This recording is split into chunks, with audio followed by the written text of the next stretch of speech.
아멘. 하나님 말씀입니다. 오늘 생명의 말씀을 통하여서 하나님의 은혜가 우리 모두에게 풍성하기를 주의 이름으로 축복합니다. 창세기는 매우 중요한 책입니다. 다 아시다시피 성경 66권의 가장 처음 읽게 되는 책이기도 하고, 하나님이 어떤 분이신가, 하나님이 어떻게 존재하셨는가를 가장 처음으로 소개하고 기록하고 있는 책이기 때문에 그렇습니다. 더불어서 신의 존재, 하나님의 존재와 더불어서 인간이 어떻게 태어나고 시작되고 또 인간이 어떻게 타락했는가, 그 타락한 인간을 하나님께서 어떻게 구속하시는가에 대한 시작이 바로 창세기라는 책이기 때문에 이 창세기는 굉장히 중요한 것입니다.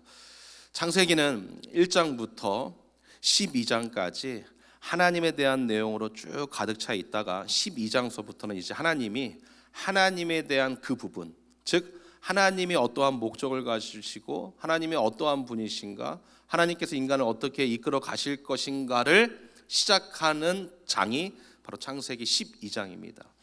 창세기 3장에서 인간이 타락하고 창세기 12장에서 하나님은 그 타락한 인간 중에서 아브라함을 믿음의 조상으로 택하셔서 그 믿음의 조상으로 시작된 구속의 역사를 시작하시죠. 지금 우리 16장입니다. 그런데 12장서부터 16장까지 오면서 또 앞으로도 계속 그거를 50장까지 배우게 되겠지만, 하나님은 신실하게 하나님의 언약을 계속 이루어 가십니다. 그러나 문제는 누구입니까? 문제는 인간들입니다. 하나님은 변함이 없으시고 하나님의 신실한 구원의 은혜를 계속해서 우리에게 주십니다. 인간들에게 주신다라는 거죠. 문제는 인간들이 계속해서 그 은혜를 받을 때는 감사하다고 하고, 그리고 그 은혜가 떨어지면 또 타락하고 범죄하고, 그러나 하나님은 변함없이 그의 언약을 진행하고 계시는 거예요. 하나님께서 계속해서 그 사랑을 지키시는 것입니다. 그 약속을 지키시는 것이죠. 그리고 인간은 계속해서 믿음으로 하나님을 바라보았다가 또 넘어지기도 하고 다시 일어나기도 하는 그러한 삶을 보여주는 것이에요. 결국 창세기로부터 시작된 하나님과 인간의 관계는, 하나님은 변함이 없는 분이시지만 그 하나님의 통치를 받고 있는 인간들이 그 통치 안에 살 때는 성령 충만하고 행복한 삶이지만 그렇지 않을 때는 타락하고 넘어지더라는 것이죠.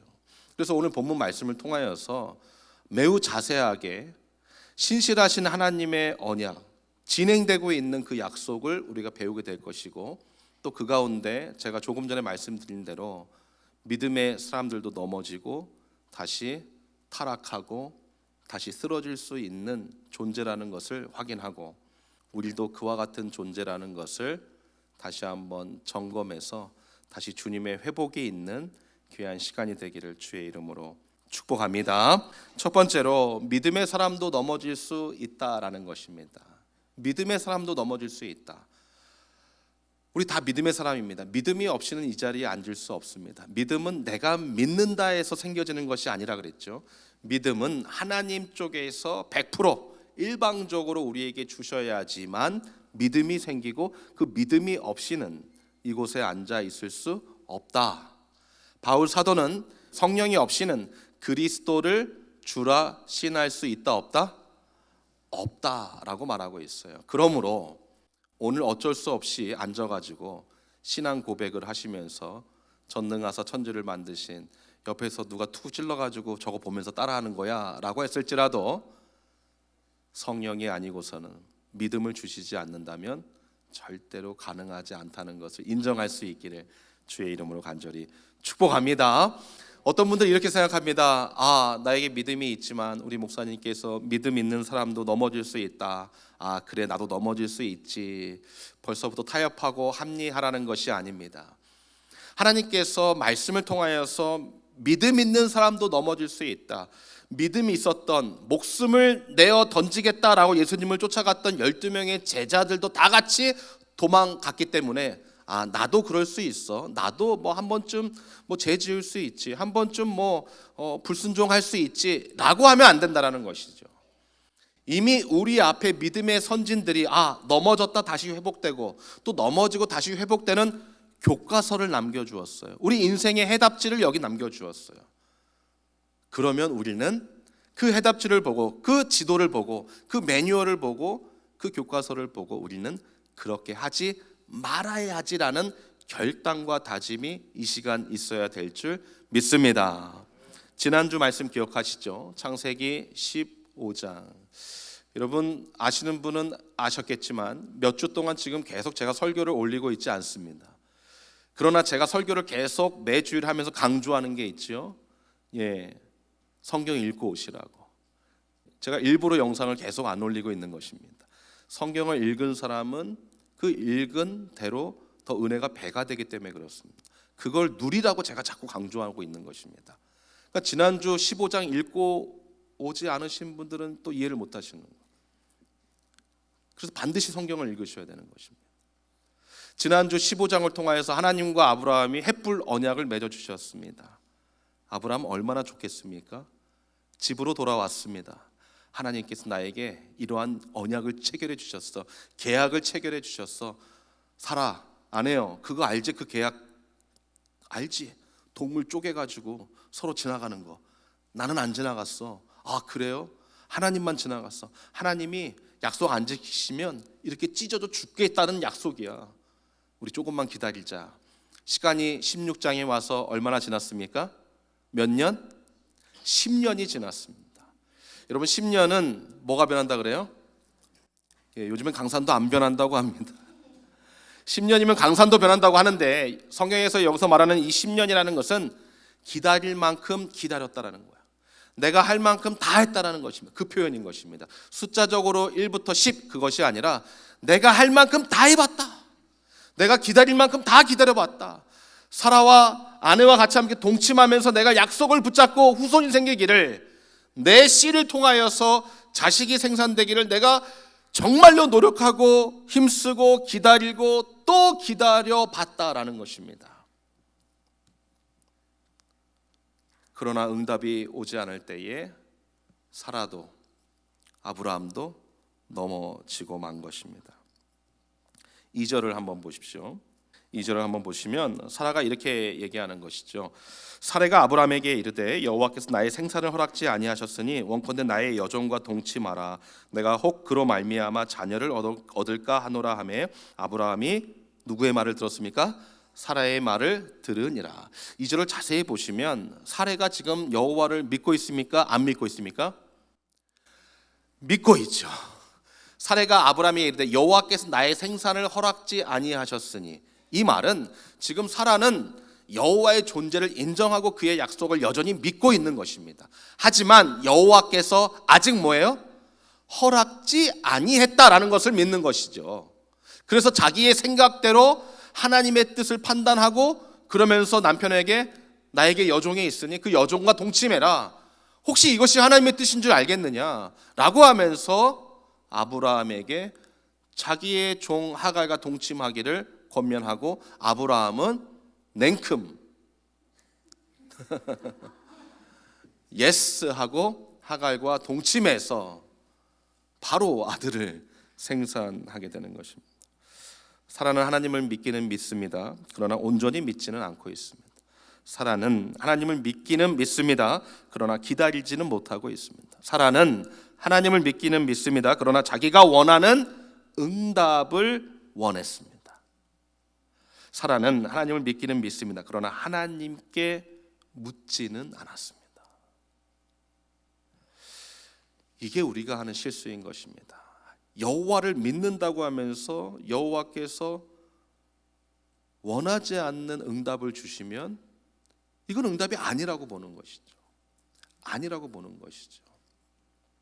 저희 아내하고 그런 이야기를 한 적이 여러 번 있었습니다.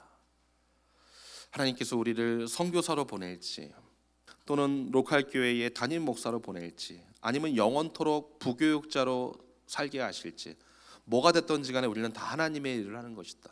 또는 사역을 하지 못하게 하시면 나는 할 거 많다. 세상 나가서 그냥 일하면 되니까. 미국은 일할 수 있는 기회의 나라 아닌가. 우리 이 부분에 있어서는 좀 정리를 좀 하자. 그러면서 대화를 나누었던 것이 힘든데 가자, 힘든데 가자였습니다. 믿음의 생활을 하면서 어려운 것을 선택하는 것이 참 어렵습니다. 대부분 다 기도할 때 이렇게 기도하죠. 저희 신학교 때 기도할 때 다 그랬습니다. 우리 신학교 우리 한인들 몇 명 안 됐지만 그 미국 신학교에서 같이 기숙사 생활하면서 이제 기도 모임을 갖는단 말이죠. 그러면 100% 100 다 기도 제목이 똑같았습니다. 공부 잘해서 졸업하게 되고 안수 빨리 받고 좋은 교회 가고. 좋은 교회는 어떤 게 좋은 교회예요? 큰 교회. 건강하게 사역하게 되는 거. 다 똑같았습니다. 저도 그랬습니다.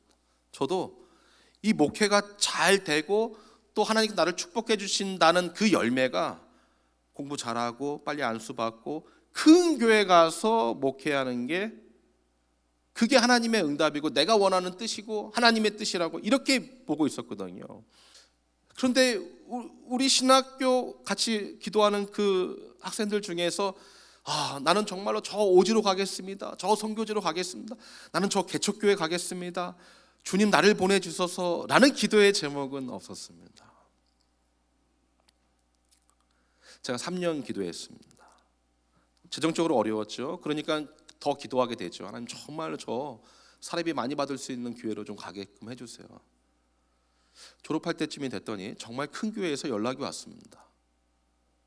포지션이 뭐냐면 담임 목사님 목회 비서. 우리 전사님은 행정이 너무 잘한다. 근데 목회 비서를 좀 해달라고. 그래서 제가 고민하고 있었습니다. 가야 되나 말아야 되나. 저희 아내가 뭐라 그랬을까요? 숨도 쉬지 않고 가야지. 가지 않고 작은 교회를 계속 섬기게 되었습니다. 근데 그때 저에게는 그게 큰 시험이었습니다. 왜냐하면 욕심이 났습니다. 아내를 보면 미안했기 때문에.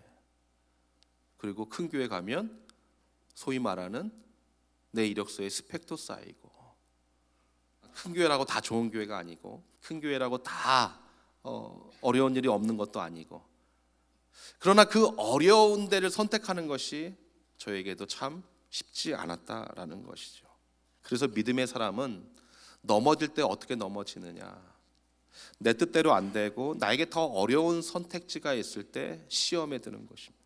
하나님이 정말 살아계신가? 아브라함이 가나안에 거한 지 10년 정도 됐다고 성경이 기록하고 있죠. 10년 동안 아브라함과 사라가 얼마나 기도했을까? 그 아들을 생산하기 위하여서 얼마나 노력했을까? 다른 가족들을 보면서, 다른 친척들을 보면서, 다른 사람들을 보면서 얼마나 부럽고 간절히 원했을까? 기다려도 응답이 없을 때 그때 시험이 옵니다. 가장 가까운 사람으로부터 시험이 옵니다. 아니, 믿었던 아내가 이런 제안을 하다니 아브라함 입장에서는 그냥 넘어갈 수밖에 없고 동의할 수밖에 없는, 그래서 아브라함의 믿음도 흔들릴 수밖에 없는 상황이 되어버린 것이죠. 여러분이 원하는 응답이 오지 않아도 하나님은 여전히 응답하고 계심을 믿을 수 있기를 주의 이름으로 축복합니다. 우리가 하나님을 우리의 아버지라고 부릅니다. 우리는 그래서 그 아버지의 자녀다, 성경은 말씀하고 있습니다. 자녀가 아버지에게 간구해야 되는 것입니다. 필요를 요구할 수 있습니다. 그런데 어느 부모가 자식이 원하는 것을 다 주는 부모가 있겠습니까? 없지요. 정말 이것이 필요하다면 주겠지요. 또한 그것을 줄 때에 반드시 그 때가 있는 것이죠. 저희 아들에게는 차가 필요합니다. 그러나 저희 아들이 만약에 5살이면 차가 분명히 필요한데 지금 필요합니까? 아니죠. 줘도 못하는 것이죠. 때가 있는 것. 그렇게 하나님 아버지는 우리에게 그렇게 응답하십니다. 왜요? 우리를 사랑하시는 우리의 아버지요 어머니, 우리의 주님이시기 때문에 그렇습니다. 할렐루야. 그러므로 믿음의 사람은 기다리지 못하면 더 어려움에 빠질 수 있음을 잊지 마십시오. 첫 번째, 믿음의 사람도 넘어질 수 있습니다. 두 번째, 그러나 믿음의 사람이 기다리지 못하면 더 어려움이 닥칩니다. 사라와 아브라함은 기다리지 못하고 인간적인 방법으로 아들을 생산하게 됩니다. 행복할 줄 알았습니다. 이게 하나님의 뜻일 줄 알았습니다. 그런데 보십시오.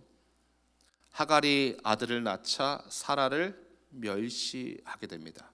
아브라함 남편을 부릅니다. 남편, 아니 내가 이렇게 가이드를 해줘서 아들을 낳았는데 당신 세컨드가 나를 지금 멸시한다. 이거 어떻게 하면 좋겠냐. 참 믿음의 조상 아브라함의 행동을 보십시오. 당신 좋은 대로 하세요. 그러니까 사라가 어떻게 합니까? 하갈을 학대. 여기서 말하는 학대라는 것은 영적, 육적 학대를 의미하는 것입니다. 그러니까 주인으로서 종에게 할 수 있는 최고 아주 극악한 나쁜 짓을 했다라는 의미예요. 그러니까 학자들은 당시에 노예와 종들을 때리는 그러한 이 징계가 있었거든요. 그러니까 애를 낳은 어머니를 이 사라가 그 정도로 심하게 학대했을 것으로 보고 있습니다. 지금 가정이 어떻게 된 것입니까? 파탄이 난 것입니다. 또 뭐라고 말씀하고 있어? 5절 말씀 보세요. 사례가 아브라함에게 이르되 나의 받은 욕은 당신이 받아야 옳도다. 지금 모든 이 상황의 핑계를 누구에게 넘기고 있는 것입니까? 그 책임을 아브라함에게. 내가 나의 여종을 당신의 품에 두었거늘 내가 이 여종을 너에게 주었지 않느냐? 당신 남편에게 주었지 않느냐? 그가 자기의 잉태함을 깨닫고 나를 멸시하니 당신과 나 사이에 여호와께서 판단하시기를 원하노라. 아니 여기서 지금 왜 여호와가 나옵니까?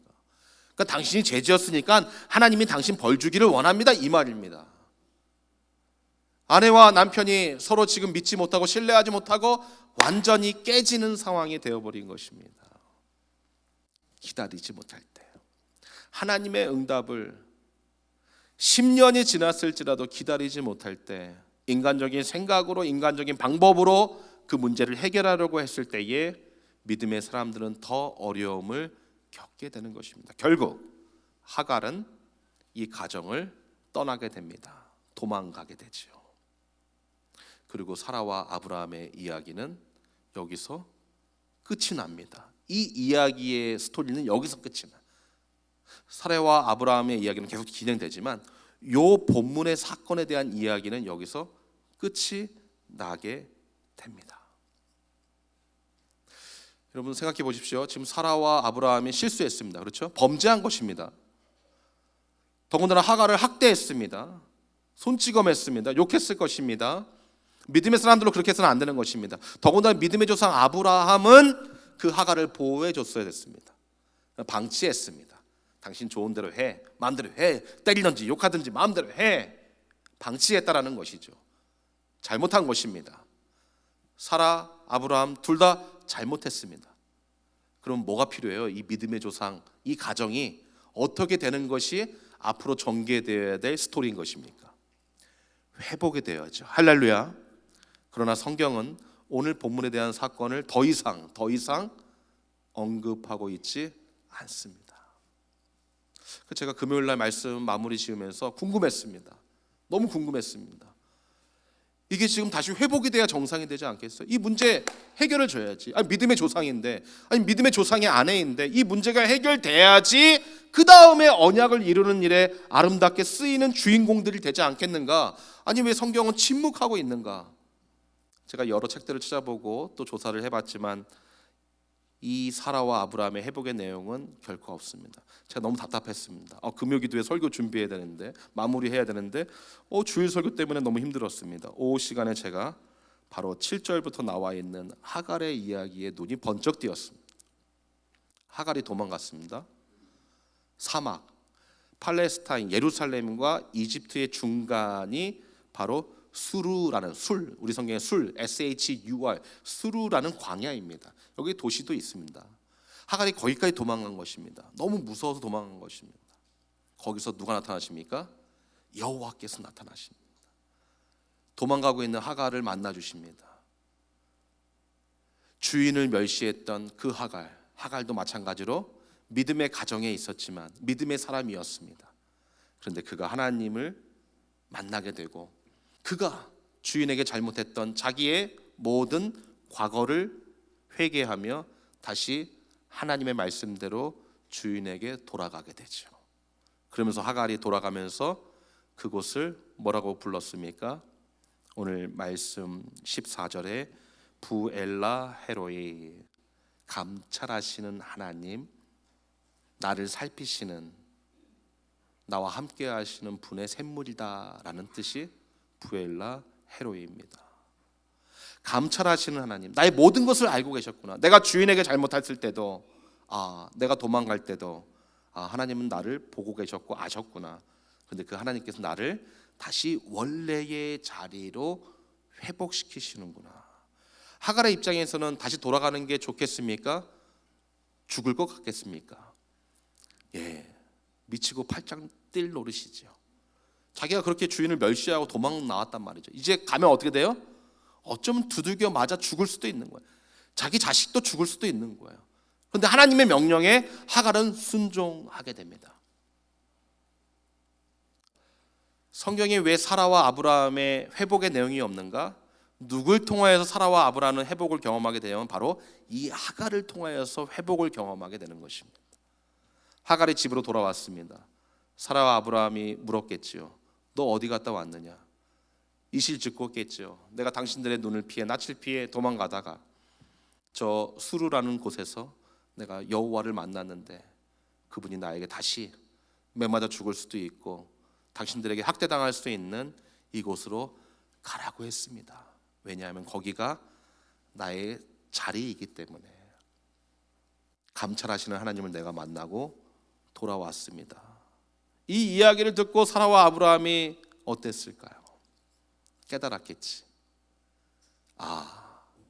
우리가 하나님 말씀에 불순종하고 우리가 하나님 말씀을 기다리지 못하고 하나님의 뜻을 찾기보다 우리의 뜻을 갈망하고 우리의 인간적인 방법으로 아들을 생산했을 때 그 결과는 이 가정이 깨지고 무너졌지만 넘어졌지만 다시 하나님께서 그 인간적인 결정을 통하여서 주신 그 열매를 통하여서 다시 우리를 가르치시고 회복시키시는구나.